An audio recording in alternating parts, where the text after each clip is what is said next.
What's up you guys, Michaela here today. I'm back with a new video. I literally googled scariest story of all time and I found a link to a website called Jezebel. I'm not sure, but the link to the article or whatever it is will be in my description if you want to read along with me or whatever. But it is titled, "Here are the 10 scariest, most bone-chilling stories you'll read all year." Now this was posted in October of 2016, so it's a little outdated, but I thought I would just read them for you guys anyway. My husband and I live in a small, unincorporated town on the outskirts of a bigger city. Although we are almost 50 years old, we are 30 to 40 years younger than any of our near neighbors. Most of them have grandchildren who visit regularly and drive them wherever they need to go. Not so for the man I usually just called Professor. His wife Elena died 12 years ago. I only knew her briefly, but she and the professor were one of those life goals kind of couples. I loved spending time with them. They were both so erudite and witty and clearly still deeply in love. Elena's passing hit her husband hard. For the last year, he had been battling cancer. With no bus service in a rural area and cabs from town an expensive long wait, I ended up driving him to doctors. The professor had been in the US since his 20s, but he still retained a charming foreign accent. My name he pronounced as Anna. Usually when he phoned me, he would say, "Good afternoon, Anna." Sometimes he would call in the wee hours, in pain, only able to gasp, "Anna." I would drop the phone and run to his house to help him with his meds or take him to the city's emergency room. He was adamant about not staying away from home. He knew the end was near and wanted to go in his own bed. On October 1st, at almost 4 a.m., my cell phone rang, showing the professor's number. When I answered, a strange voice asked, "Anna?" "Yes," I answered. "Professor?" "No," the voice giggled. "This is Maria. I'm taking him tonight." Then I woke up. I was sitting up in bed with the phone in my hand. My husband and our dog were sleeping soundly, so the phone hadn't really rung, or had it. I started to call the professor, but if he was managing to get some sleep, I didn't want to disturb him.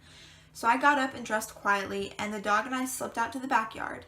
I could see the professor's house from there. No lights were on, and everything was quiet. I wasn't comfortable though, so I went ahead and dialed. 25 rings, no answer. Damn. I knew then. I went back in and woke my husband. We walked to the house and knocked. Nothing. We had to phone the sheriffs. They broke in. The professor had died, seemingly peacefully in bed. Because of our unincorporated location, any of the chores which would fall to professionals in an urban area are taken up by neighbors here. So that evening, with the deputy's supervision, the families on our block began to sort through the professor's papers. We needed the deed to his burial plot and any kind of will or link to distant relations. I looked through a small scrapbook of old photos that was on his nightstand. There was no cousin Marco from the old country or nephew Bob, NYC 1997. It was mostly pictures of Elena and the professor, and their never spoken of young daughter Maria, who had died in Oaxaca in 1971.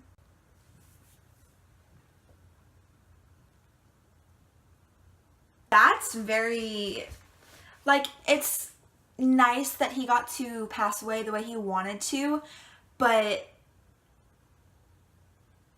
it was really creepy with the phone call from Maria, who is actually their daughter who died in the 70s. This took place when I was about 10 years old. My mom had rather quickly filed for divorce, but she only had a part-time job and made very little money, so finding a place to stay that was affordable and available immediately was tough. A friend of hers told her that she and her husband had a little mobile home that was currently sitting empty and we could rent it practically for free till we figured something out.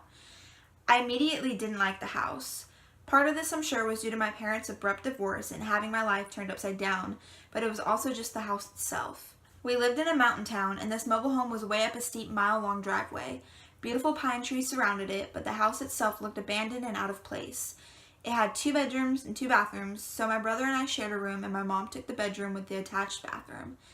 It was a very 70s home with wood paneling and dated fixtures. There were also areas that showed strange damage, like holes in the walls that were badly patched up. For whatever reason, I immediately refused to use the hallway bathroom. I wouldn't even step into it. My mom never really asked me why or questioned it, but let me use her bathroom. Anyway, my mom was gone a lot trying to find whatever work she could, so I would be home alone a lot after school and on the weekends. Each time I received the 911 call, I was by myself. My mom always told us not to answer the door, but we should always answer the phone in case it was her. So when the phone rang one afternoon, I figured it would be my mom since no one else really had her number yet. There was a woman on the phone who sounded very concerned.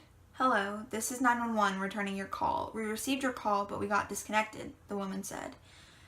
I immediately got a sick feeling. I told her that I did not call 911, and she asked me if there was anyone else in the house who might have called. I said I was home alone, but I started to get really worried that maybe I wasn't.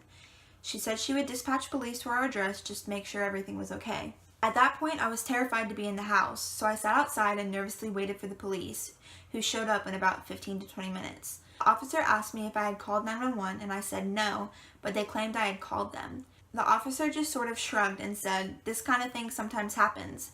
They say that it can't, that the numbers can't get mixed up, but it happens." He did a cursory glance around the outside of the house and left. I tried to convince myself that the officer was right. It was just a mixed up phone call, and hopefully whoever did actually call got the help they needed. About a month later, the same thing happened. I got another phone call from 911 saying they had received a phone call from my number. I told them again that it must have been a mistake. The woman on the phone scolded me a bit, telling me that 911 wasn't something to play around with and I was preventing people from getting help. She didn't dispatch any police this time. Again, I was really worried someone was in the house, so I cautiously checked and made sure all the doors were still locked.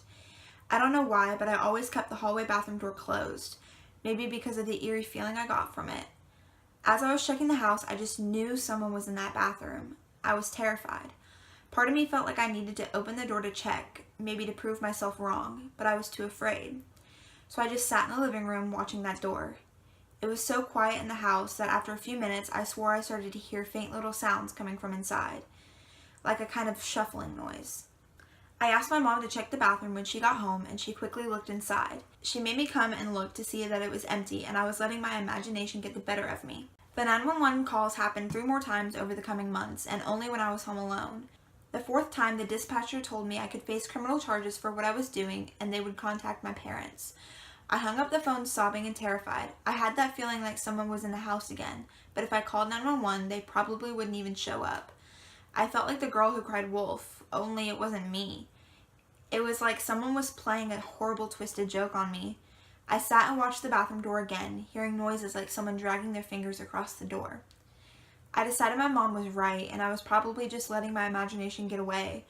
I decided to try and leave the bathroom door open so I wouldn't get so freaked out by the thought that someone was in there. Then I got the 5th 911 call. This time though, after I hung up the phone with the dispatcher, the bathroom door was slammed shut. I ran all the way down our steep driveway and found a place to wait till my mom pulled into the drive. When she arrived, she was angry with me for leaving the house, but she saw how upset I was. I think maybe she thought I was acting out due to the stress of the divorce. I refused to be alone in the house again though, so we worked it out so I would stay later at school or go to a nearby friend's house till she got off work. Not long after this, we got a notice from my mom's friend that we needed to move out of the house because her mom needed a place to stay. I was so grateful to be moving out. I told my mom she needed to tell her friend that something was wrong with the house, but my mom thought that was a ridiculous way to pay back someone's generosity. I moved around a lot the next few years and tried to forget about that house. It wasn't until I was older that I really thought about it. I witnessed an accident and had to call 911, and the fear and paranoia all came flooding back. I decided to do some research, which honestly I wish I had never done. A few years before we moved in, a woman was killed in that house in some kind of domestic dispute. It was days, though, before she was found, shut up in the bathroom. I'm not even going to say anything about that because that was terrifying. So that's all I'm going to read for now, but I'm going to link the website, like I said, in the description if you guys want to read the rest of the stories. If you like this video, make sure to give it a thumbs up, and don't forget to subscribe if you want to see more. Also, click the notification bell so you're notified when I upload next.